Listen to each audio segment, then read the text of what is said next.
Welcome, my friends.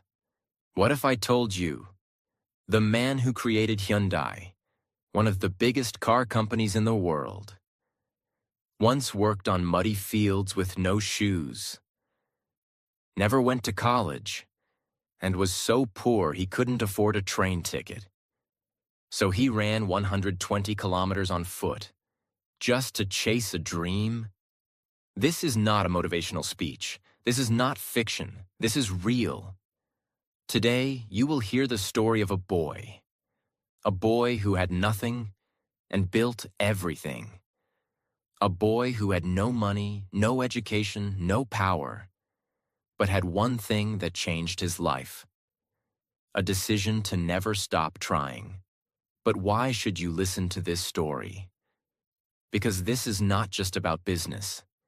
This story will teach you how to fight when life hits you hard, how to believe when nobody believes in you, how to stand alone when the world shuts the door. And yes, this story will also improve your English. How?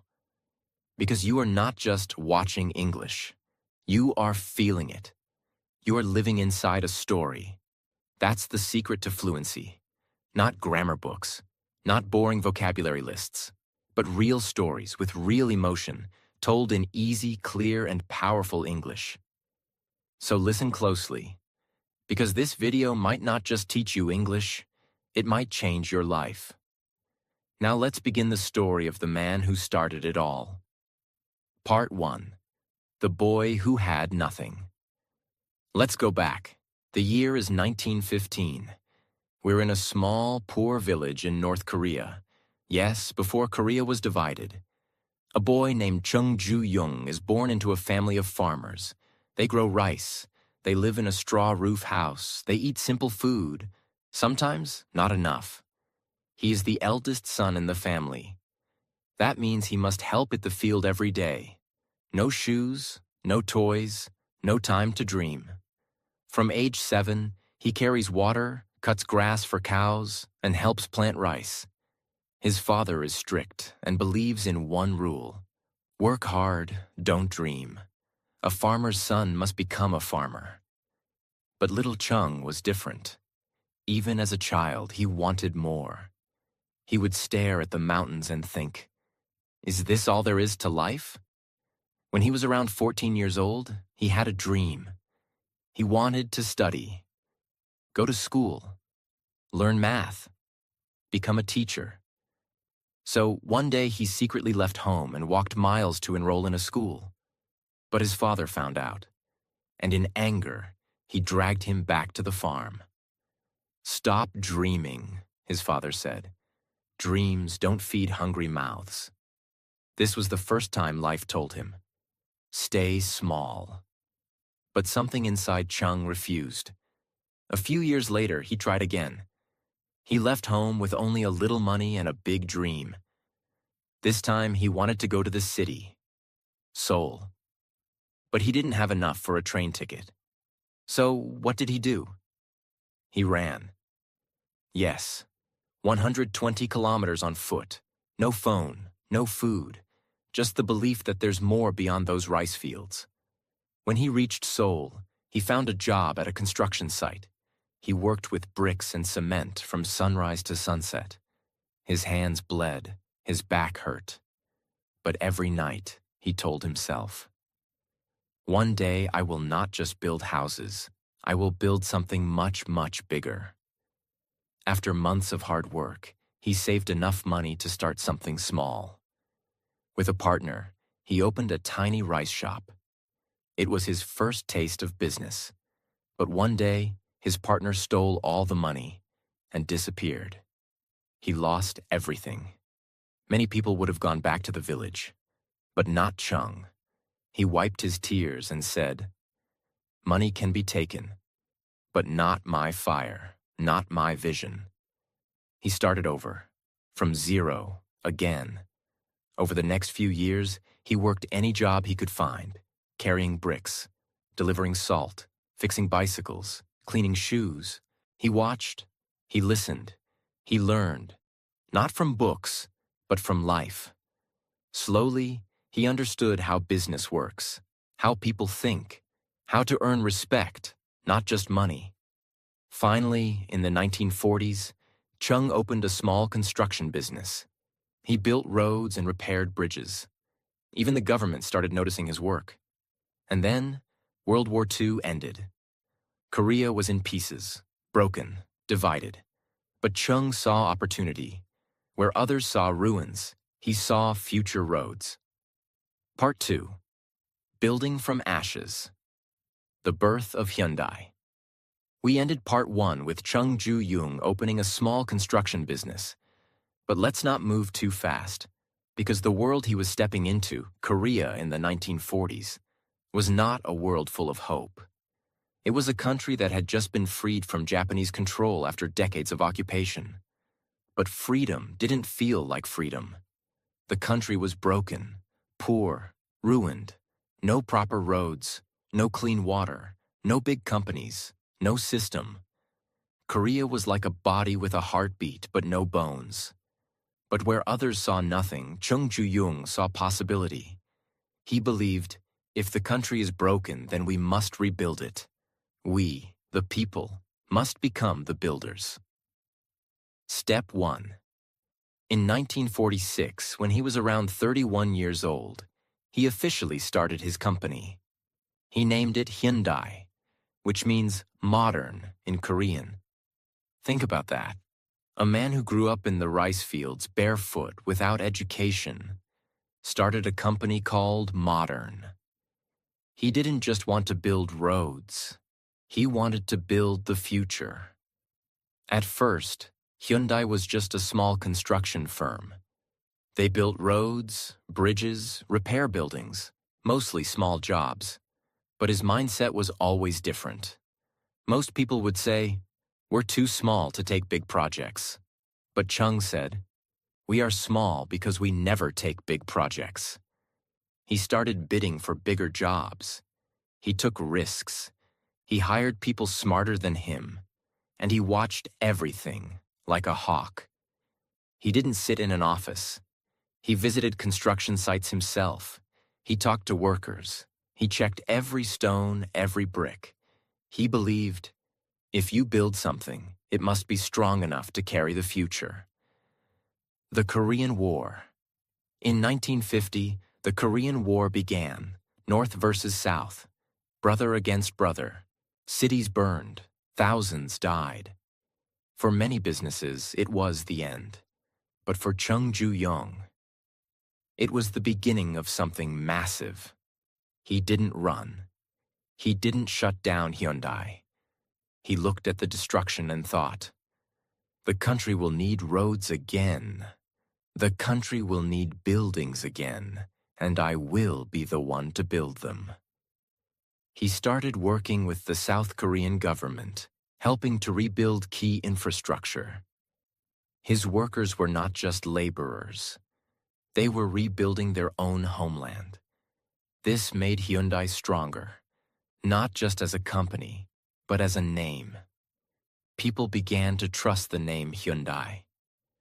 Because when everyone was afraid, Hyundai kept moving. One of the most famous and powerful moments in Chung's life came in the 1960s, when the South Korean government gave him a challenge. We need a bridge built over the Han River. Can you do it? Now here's the truth. Hyundai had never built a bridge before. Other companies laughed. They said, he doesn't even have an engineering degree. He's not a bridge builder. He's just a construction guy. But Chung said, if we keep saying we can't, we'll never learn how to do it. So he took the project. He gathered a team, hired engineers, studied every blueprint, visited bridges around the world, and then he started building. Every day he stood by the river, watching, planning, correcting. And after only 4 months, the Han River Bridge was completed. The same people who laughed at him now stood in silence. Because a rice farmer's son had just built one of Korea's most important bridges. This wasn't just a bridge. This was a symbol. a message to the world. South Korea is rising, and Hyundai is helping it rise. After the bridge, Hyundai's reputation exploded. The government began trusting him more. He was given highways to build, dams, ports, shipyards. But Chung wasn't satisfied, because deep down, he still remembered being a poor boy with no shoes. He wanted more than just money. He wanted transformation. He said, "We cannot just copy the world. We must create." So he made a decision that shocked everyone. Hyundai will build ships. People laughed again. South Korea has no experience in shipbuilding. We don't even have the technology. But Chung smiled and said, "Then we'll learn. We'll start. We'll try." He met with British shipbuilders and convinced them to partner. He studied shipyards. He bought land in Ulsan, South Korea, a fishing village, and said, "This place will become the heart of Korea's industrial future."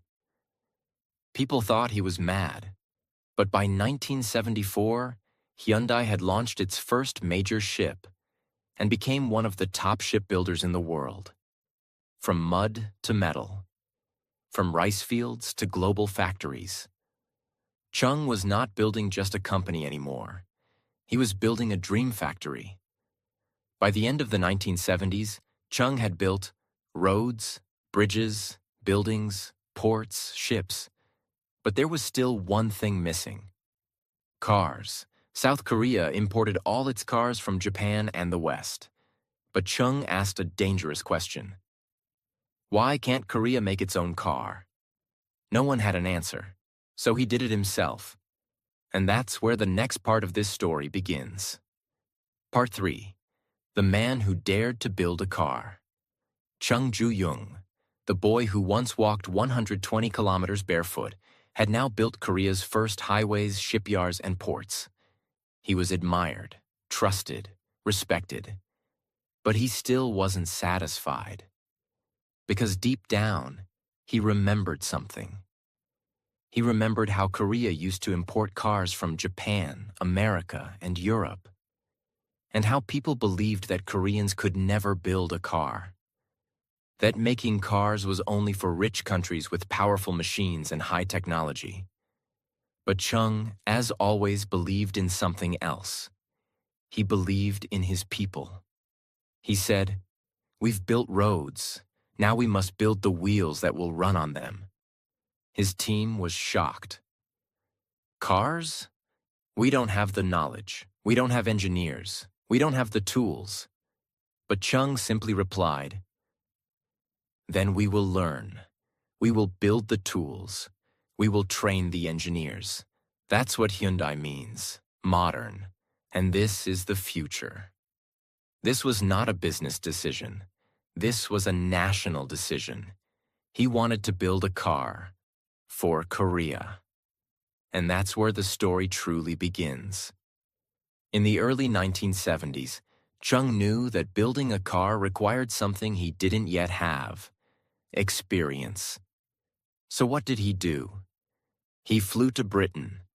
He met with George Turnbull, a top engineer who had worked at British Leyland, a respected British car manufacturer. Turnbull was surprised. Why would a Korean businessman with no car company want to hire him? But Chung didn't beg. He didn't flatter. He simply showed his vision. He said, "I don't want to copy foreign cars. I want to build something new. I want your help." George Turnbull was impressed. He agreed, and he wasn't alone. Chung hired 5 top British car engineers, all experts in engines, transmissions, design, and safety. He brought them to Korea. These engineers arrived in a country that still had dirt roads in many places. They were surprised. They thought, "How will we build a car here?" But Chung gave them one thing that changed everything: belief.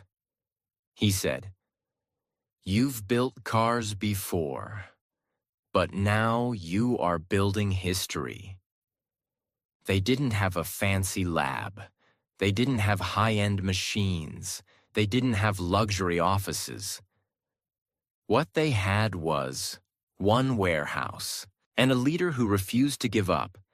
It took years of work. The team faced hundreds of failures. Engines didn't fit. Parts broke during testing. The body design was too heavy. No company wanted to give them steel. But every time something failed, Chung didn't scream or walk away. He asked one question. What did we learn? He believed failure is not the opposite of success. It is the path to success. In 1975, after many long nights, arguments, experiments, and moments of despair, it happened. The Hyundai Pony was born. It was Korea's first national car. A small, affordable, simple vehicle. Not beautiful like a Mercedes, not fast like a Ferrari, but proudly Korean. When the first Hyundai Pony was unveiled in Seoul, the crowd went silent. And then they clapped, cheered, cried. We can do it. We are not small anymore. But creating the Pony was just the beginning. The real battle began when Hyundai tried to sell cars outside Korea. The big global car companies, like Toyota, Ford, GM, Honda, laughed. They said, Korean cars? Please, they're toys. But Chung had heard this before. When he built bridges, they laughed. When he built ships, they laughed. Now he was building cars. And again, they laughed. But he had a weapon they didn't expect. Courage, discipline, and endless improvement. He started small. First, Hyundai sold cars to countries like Ecuador, Egypt, and Chile. Then slowly, he entered Canada. And in 1986, he made a bold move. Hyundai entered the U.S. market. They introduced a model called the Hyundai Excel. It was not fancy, but it was affordable, fuel efficient, easy to drive. People in America were curious. And guess what? In the very first year, Hyundai sold over 168,000 cars in the U.S. That was a record. The same companies that laughed now began to worry. But success was not permanent. As Hyundai sold more cars, something started to go wrong. Many cars had problems with engines, air conditioning, parts. Customers started complaining. American newspapers began calling Hyundai a low-quality brand. Sales dropped. Respect vanished. And once again, Chung Ju-Yung stood on the edge of disaster. His team panicked. They said, let's reduce production. Let's stop exporting. But Chung said no. He said, if we are not willing to improve, we do not deserve success. So he made a huge decision. Hyundai would rebuild everything. New quality checks, better materials, stronger testing. He said, let's not compete on price. Let's compete on pride. And year after year, Hyundai improved. They didn't just make cars. They made better cars. By the late 1990s and early 2000s, Hyundai had transformed. The world slowly began to see Hyundai not as cheap, but as reliable, smart, and well-built. The same company that once couldn't build a single tire was now winning international car awards, J.D. Power Quality Awards, Design Awards, safety recognitions. In America, people began saying, Hyundai is not just a good car for the money, it's a good car, period. After the rise of Hyundai cars in the global market, something strange began to happen in South Korea. People no longer just saw Hyundai as a company. They saw it as hope. Because whenever the country faced a problem, Hyundai stepped in. Whenever something seemed too big, too impossible, too expensive, there was one man who always said, we will do it. That man was Chung Ju-Yung. But this new phase of life was not about small ideas anymore. It was about rebuilding a country's future, one massive dream at a time. By the early 1990s, South Korea had transformed. It had moved from poverty to power, from survival to growth. And much of that growth had one thing in common: Hyundai's name on it. Let's look at just how deep Hyundai's influence had become. They were not just making cars anymore. They were building dams, nuclear power plants, oil refineries, high-speed trains, steel mills, industrial parks, container ships, global expressways, even South Korea's very first satellite launch site. And this wasn't by accident. This was Chung's mission. He believed, if we only copy the world, we will always be second. But if we build the future ourselves, we can lead. And the Korean people began to believe too. You see, Hyundai was no longer just a brand. It had become a national symbol. Whenever Koreans bought a Hyundai car, they weren't just buying transportation. They were buying confidence. They were saying, look at us now. We build our own future. As Hyundai expanded, it became one of the largest employers in South Korea. By the mid-1990s, hundreds of thousands of workers across different industries, steel, construction, design, shipping, electronics, energy, were connected to Hyundai. Every job created by Hyundai supported entire families. Chung knew this. He knew the responsibility was bigger than business. He once said, "Every time we build a new factory, we are feeding thousands of homes. Business is not only about profit, it is about people." In remote towns where there were no jobs before, Hyundai opened plants. And when young students graduated with technical degrees, Hyundai gave them their first opportunity. This was more than success. This was impact. You might think, after decades of building everything, Chung would slow down. But no. Even in his 70s, he kept visiting work sites.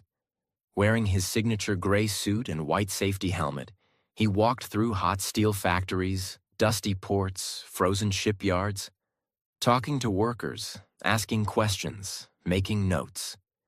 He never acted like a king. He acted like a foreman, because deep inside, he still saw himself as that barefoot boy who once cleaned bricks for a few coins. His hunger for growth never faded. And this hunger led to one of the boldest ideas of his life. In the late 1990s, when Chung was in his 80s, he shocked the world again. He announced that he would travel to North Korea. Remember? This was the same North Korea that had fought South Korea in the Korean War. The same country that was politically frozen, dangerous, closed. Most South Korean businessmen would never go there. But Chung Ju-Yung was not like most men. He believed, we are one people. We speak the same language. We must rebuild peace. And so, in 1998, he crossed the border, not with words, not with weapons, but with 500 cows. Yes, 500 cows. Why? Because he said, during the war, North Korea had taken cows from his family's land. So now, in peace, he was returning the favor. Not with anger, but with forgiveness. It was not just a political move. It was a human move. News channels around the world showed the image of trucks filled with cows crossing the DMZ, demilitarized zone, led by an old man in a suit. It was powerful. It was emotional. It was unforgettable. That one act opened a small door between North and South. And it was Hyundai's founder who turned the key. In the final years of his life, Chung started stepping back from day-to-day operations. But he never stopped thinking. His diary, written in simple Korean, showed pages filled with thoughts, ideas, plans. He still visited his offices, still asked about construction projects, still studied world markets. But his body was weakening. His health was fading. And slowly, the man who once worked 18 hours a day, who once ran for 120 kilometers barefoot, now walked slower. But his mind, sharp as ever. He knew time was short. So he began writing letters to his sons, his board members, and his country. He reminded them, never be satisfied with what you've built. Keep asking, what can we build next? In 2001, at the age of 85, Chung Ju-Yung passed away peacefully. The boy from the village was gone, but what he left behind could never be buried. After his death, South Korea declared a national moment of silence. TV stations paused. News anchors cried. Even his competitors, people who once criticized him, stood up to honor him. Why? Because Chung Ju-Yung was not just a businessman. He was a builder of dreams. A man who proved that you don't need a college degree to change the world. You don't need permission to build something great. You don't need to be rich to become the foundation of a country's pride. He started life with nothing but dust on his feet and fire in his chest. He ended life with factories, ships, highways, satellites, and the love of millions. And today, the name Hyundai travels on roads across the world, in the US, in India, in Europe, in Africa, because of the fire he carried inside him. Part 4. The Empire. After the Builder. And the eternal spirit of Chung Ju-Yung. After Chung Ju-Yung passed away in 2001 at the age of 85, the nation of South Korea did not simply lose a businessman. They lost a father figure, a symbol of resilience, a man who had been there, through war, through hunger, through failure, yet never backed down. His funeral was attended not just by CEOs, but by workers, farmers, engineers, politicians, shopkeepers, mechanics, ordinary people. Some brought flowers, others brought letters. Many brought nothing, only tears. Because they knew that without this man, their country might have taken a very different path. The first months after his death were filled with tension inside the Hyundai Group. The empire he had built had grown so large. Construction, cars, electronics, steel, banking, even shipping and IT. But now the leader was gone. People asked, who will lead? Will Hyundai survive? Will it break into pieces? In truth, Hyundai was already changing even before his death. The Korean government had introduced new rules to reduce the power of large family-owned business groups called chaebols. Hyundai, being one of the biggest, was asked to restructure. So after Chung's death, his sons and executives made a bold decision. Hyundai would break into multiple companies, each with its own leadership and focus. This was painful, but it was also necessary. Why? Because Chung's dream was not about one man holding everything. His dream was growth, innovation, and freedom. So Hyundai split into many companies, including Hyundai Motor Company, Cars, Hyundai Engineering and Construction, Infrastructure, Hyundai Heavy Industries, Shipbuilding, Hyundai Steel, Materials, Hyundai Mobis, Car Parts, Hyundai Rotem, Trains and Military Equipment. And slowly, each of these companies began to stand on their own feet. They honored the founder not by copying him, but by continuing his spirit. Of all the companies in the Hyundai family, the motor company carried the deepest emotional weight. It was the car that made South Koreans believe in their own strength. So after Chung's death, Hyundai Motors began a massive transformation. the world still remembered the older image. Hyundai cars were cheap but low quality. But now the company wanted to do something bold. They didn't just want to survive in the international market. They wanted to lead it. So they invested heavily in design, bringing in top designers from Germany and the US technology, developing hybrid, electric, and hydrogen-powered vehicles, safety, earning top ratings in crash tests, branding, changing Hyundai from cheap and basic to smart and modern. They opened research centers in South Korea, the US, Germany, and India. They created luxury brands like Genesis to compete with Lexus, BMW, and Mercedes-Benz. They entered Formula One racing technology partnerships, proving their cars were not just reliable. They were high-performance machines. And by the mid-2010s, Hyundai was no longer a joke in the car world. It was a giant. Today, Hyundai sells cars in over 200 countries. It ranks among the top 3 car manufacturers in the world when combined with its partner company, Kia. And none of it would have existed without the courage of one man. After his death, universities around the world began studying his life. Business schools taught students about his leadership style.